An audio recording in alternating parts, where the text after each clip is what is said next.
like she's going, though. Away we go. A slow and patient march down the line.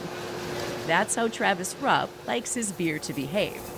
Thanks, man. Yeah, it turned out nice. Yeah. I'll be drinking quite a bit of this. Travis brews at Avery and Boulder, and these soldiers are his latest creation. So this is the George Washington Porter. Before you say, not another Colorado craft beer story, You can drink it. You can drink this. Cheers, buddy. Travis's mere presence promises to make this a bit more educational.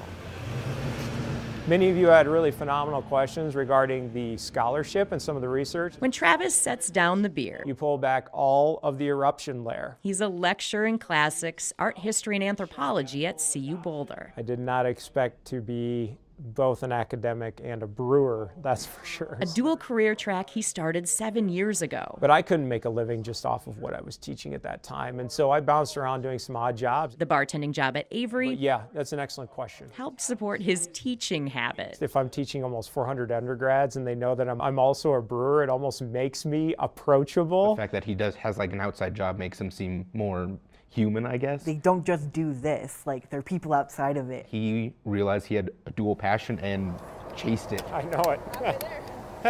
Eventually, Avery caught their historian bartender and gave him a new gig.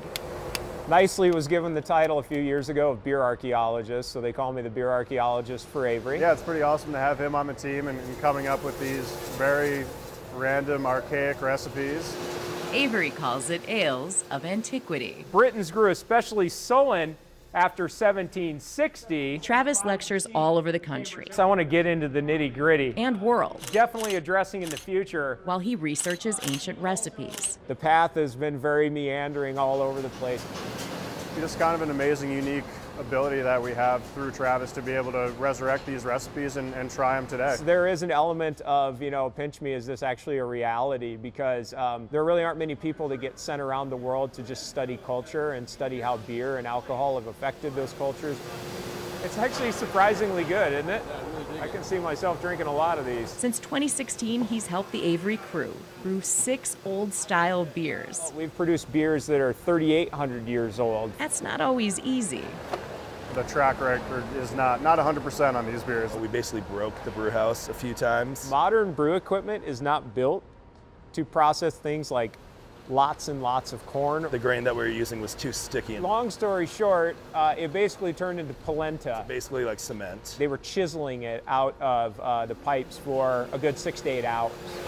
Why we study Pompeii so heavily in our field. Back when he was their age, Travis didn't have the best taste. My first beer, I think it was like Natty Ice or something like that. It all started with some Natty Ice way back in the day. It was disgusting. That's ancient history now.